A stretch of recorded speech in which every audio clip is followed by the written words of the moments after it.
السلام علیکم، میں ہوں رضوان اشرف۔ عمران خان کے خلاف جو اس وقت معاملات چل رہے ہیں اس میں ایک اچھی خبر سامنے آئی ہے، جو کہ مخصوص نشستوں کے حوالے سے اور ساتھ ساتھ جو دھاندلی کی گئی ہے عمران خان کے خلاف، وہاں سے عمران خان کی سیٹیں جو ہے واپس ہونے کے چانسز پیدا ہو چکے ہیں۔ اور الیکشن ٹریبیونل جو کہ اسلام آباد کے اندر بنا ہے، جسٹس طارق محمود جہانگیر کی سربراہی میں، اس نے جو اسلام آباد کی سیٹیں ہیں ان کے متعلق بہت اہم ترین فیصلہ کیا ہے، اور یہ سیٹیں جو ہیں آخرکار عمران خان کے پاس آنی ہیں، یہ سیٹیں عمران خان کو ملنی ہے، اور اس کے علاوہ کوئی چارہ نظر نہیں آتا۔ یہ جو عمران خان کے ساتھ دھاندلی کی گئی، عمران خان کے ساتھ دھاندلی کر کے اس کی نشستیں کم کی گئی، 100 کے قریب تقریباً نشستیں بنتی ہیں، نشستیں جو کہ کم کی گئی ہیں، اور اس کے اوپر جو مخصوص نشستیں بھی بنتی ہیں وہ بھی عمران خان سے چھین لی گئی، اور وہ بھی عمران خان کو نہیں دی گئی۔ اب اس کے متعلق دو مقدمات، دو کیسز جو ہیں وہ اس وقت ایک مخصوص نشست کا سپریم کورٹ آف پاکستان کے اندر چل رہا ہے، اور اس کی سماعت جو ہے وہ اگلے مہینے ہونی ہے،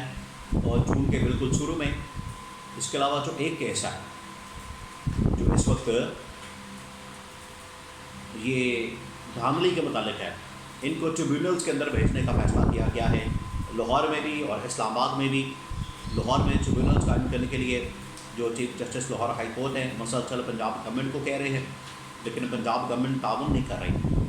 اور تعاون کرے گی تو ان کو پتہ ہے کہ وہ پھنس جائیں گے۔ مسئلہ یہ ہے، اسلام آباد کی جہاں تک بات ہے تو اسلام آباد کے اندر جو سماعت ہوئی ہے اس میں ٹریبیونل کے جج کی جانب سے بڑے اہم ترین ریمارکس اور ان کی جانب سے برہمی کا اظہار کیا گیا ہے۔ اس کی کچھ انفارمیشن اور تفصیلات ہیں وہ میں آپ کے ساتھ شیئر کرتا ہوں۔ دیکھیے، سب سے پہلے تو آپ اس بات کو سمجھ لیں کہ اسلام آباد کے 3 حلقے ہیں جہاں پر یہ دھاندلی کے حوالے سے شکایت درج کی گئی الیکشن کمیشن کے سامنے، اور انہوں نے ایک ٹریبیونل بنا دیا۔ اب آپ کو بتائیں، ٹریبیونل بنتا ہے اور ٹریبیونل کے اندر یہ ساری شکایات کو سنا جاتا ہے، وہاں پر ساری شکایات رکھی جاتی ہیں۔ اب اس میں 3 جو حلقے ہیں، NA 46، NA 47 اور NA 48، اس میں آپ کو بتائیں کہ تینوں حلقوں میں جو عمران خان اور PTI کے کینڈیڈیٹس ہیں، جس میں پہلا کینڈیڈیٹ ہے عامر مغل NA 46 سے، وہ جیت رہے تھے۔ سیکنڈ NA 47 سے شعیب شاہین، اور NA 48 سے علی بخاری۔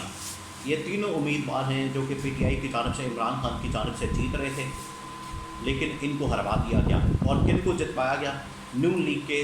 3 کینڈیڈیٹس، جس میں ایک انجم عقیل ہیں، دوسرے طارق فضل چودھری ہیں، اور تیسرے خرم نواز ہیں۔ ان کو جتوا دیا گیا عمران خان اور PTI کے مقابلے میں۔ اب یہ جو عمران خان اور PTI کے تینوں کینڈیڈیٹس ہیں، یہ چلے گئے عدالت کے اندر، الیکشن کمیشن کے اندر، اور وہاں پر یہ ٹریبیونل بنا ہے اور اس کی سماعت ہو رہی ہے۔ ابھی 2-3 دن پہلے جو ہے ایک غیر سرکاری تنظیم کی جانب سے ایک رپورٹ جاری کی گئی، اور رپورٹ کے اندر یہ بتایا گیا کہ کس طریقے سے یہ تینوں حلقے، ان کے اندر جو دھاندلی ہے ان کی جب جانچ پڑتال کی گئی ہے تو اس کے اندر بہت سارے شواہد، بہت سارے ایویڈنس، بہت سارے ثبوت سامنے آئے ہیں، اور تقریباً کچھ 40-50 ہزار کی لیڈ جو کہ PTI حاصل کر چکی تھی، PTI لیڈ سے جیت رہی تھی، لیکن اس کو شکست کے اندر بدلا گیا اور PTI کو ہروا دیا گیا اور نون لیگ کے کینڈیڈیٹس کو جتوا دیا گیا۔ یہ اب باقاعدہ رپورٹ کے اندر یہ چیز مینشن کر دی گئی ہے، اور رپورٹ کے اندر یہ تینوں حلقوں کے متعلق جو دھاندلی کی گئی ہے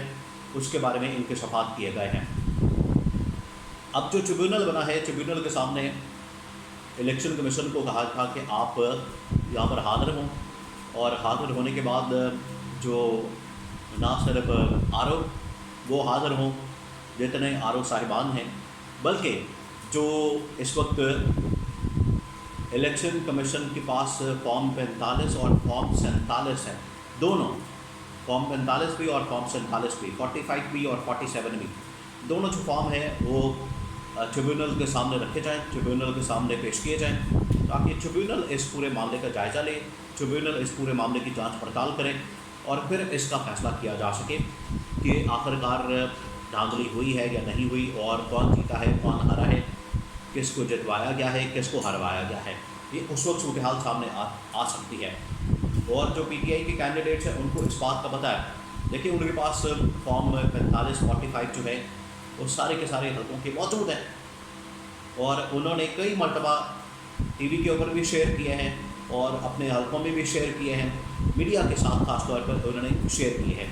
جس میں واضح طور پر دیکھا جا سکتا ہے کہ فارم 45 کے اندر رزلٹ کچھ اور ہے اور 47 یعنی کہ 47 کے اندر رزلٹ بالکل کچھ اور ہے۔ اب یہ فارم 45 اور فارم 47 کا جو معاملہ ہے وہ آپ کو پتہ ہے کہ اس حلقے میں ان الیکشنز کے اندر پہلی مرتبہ سامنے آیا، اور یہ جو فارم 45 کو تبدیل کر کے فارم 47 بنایا گیا ہے، اس میں یہ صرف اور صرف نون لیگ کو جتوانے کے لیے اور پی ٹی آئی کو ہروانے کے لیے یہ سارا کیا گیا۔ اب اس میں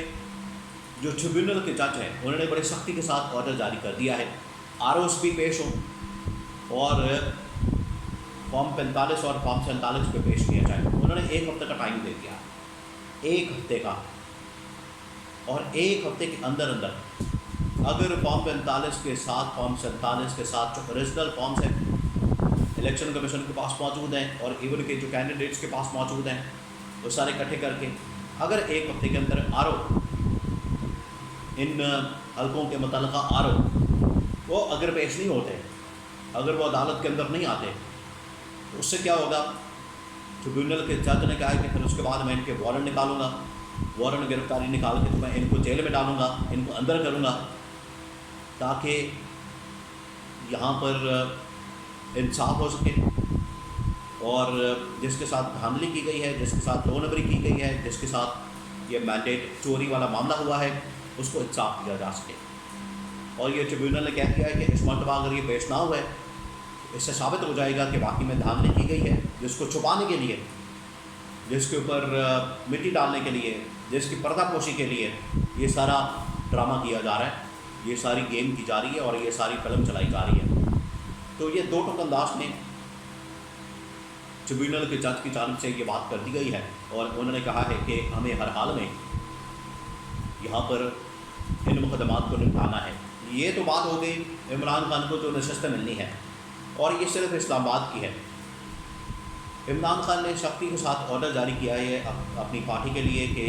جتنے ٹریبیونلز ہیں وہاں پر اس کو پرسو کیا جائے اور الیکشن ٹریبیونلز کے اندر دھاندلی والا ایشو اٹھایا جائے۔ اب یہ جو لاہور ہائی کورٹ کے اندر معاملہ ہو رہا ہے، لاہور ہائی کورٹ کے اندر بھی اسی طرح سے جو چیف جسٹس ہیں ان کی جانب سے کہا گیا ہے کہ آپ اپنے مقدمات سامنے رکھیں، معاملات سامنے رکھیں، اور اس کے لیے جو ٹریبیونلز ہیں وہ قائم کیے جائیں اور ان کی ججز کو تعینات کیا جائے۔ یہ لاہور ہائی کورٹ کے چیف جسٹس نے ان کو کہا ہے، لیکن جو پنجاب گورنمنٹ ہے، پنجاب کی حکومت ہے، وہ تعاون نہیں کر رہی، کوآپریٹ نہیں کر رہی، اور کیوں نہیں کر رہی اس کی وجہ سمجھ آتی ہے۔ اس کی وجہ پیچھے یہ ہے کہ اگر ٹریبیونلز بن جاتے ہیں، اگر یہاں پر جج تعینات ہو جاتے ہیں، اگر وہاں پر ججز کی تعیناتی کر دی جاتی ہے، تو اس سے ہوگا یہ کہ جو پی ٹی آئی اور عمران خان کی جیتے ہوئے کینڈیڈیٹس ہیں، آر اوز کو بلایا جاتا ہے، فارم 45 فارم 47 کا جائزہ لیا جاتا ہے، ان کی جانچ پڑتال کی جاتی ہے، ان کو دیکھا جاتا ہے، تو پھر اس کے بعد یہ جو 3 حلقے اسلام آباد کے ہیں، یہ 3 نہیں بلکہ پاکستان کے تمام مقدمات، تمام جو حلقے ہیں وہ کھل جائیں گے، اور ان کے اندر عمران خان واضح طور پر جو پی ٹی آئی نے بتایا ہوا ہے کہ ہمیں کن کن حلقوں میں ہروایا گیا، اسلام آباد کے 3 حلقے، پنڈی کے، لاہور کے، اور پھر یہ یہاں ساری جو سینٹرل پنجاب کی بیلٹ ہے، ایون کی ادھر ساؤتھ پنجاب کی طرف بھی، وہاں پر جس طریقے سے نون لیگ کو جتوایا گیا، پی ٹی آئی کو ہروایا گیا، وہ تمام کے تمام حلقے کھل جانے ہیں، اور اس کے اوپر پورا زور دیا جا رہا ہے۔ اور دوسرا آپ کو پتہ ہے کہ مخصوص نشستوں کا کیس بھی سپریم کورٹ آف پاکستان میں چل رہا ہے، اور سپریم کورٹ آف پاکستان میں جو یہ کیس ہے مخصوص نشستوں کا، اس میں کہا جا رہا ہے کہ یہ مخصوص نشستیں پی ٹی آئی کی جو بنتی ہیں وہ ہر صورت میں ان کو واپس ہو جانی ہے۔ وہاں ان کے ریمارک سے پتہ لگا ہے وہ 3 رکنی ٹاپ لیول کا 3 رکنی بینچ بنا ہوا ہے جسٹس منصور علی شاہ کی سربراہی میں، اور اس میں کوئی شک نہیں ہے کہ یہ جو مخصوص نشستوں والا فیصلہ ہے یہ بھی عمران خان کے حق میں آ سکتا ہے، اور اس کے علاوہ جو حلقے کھول رہے ہیں جہاں پر ٹریبونلس قائم کرنے کی بات ہو رہی ہے، وہاں سے بھی عمران خان کی جو ہاری ہوئی سیٹیں ہیں وہ عمران خان کو واپس مل سکتی ہیں۔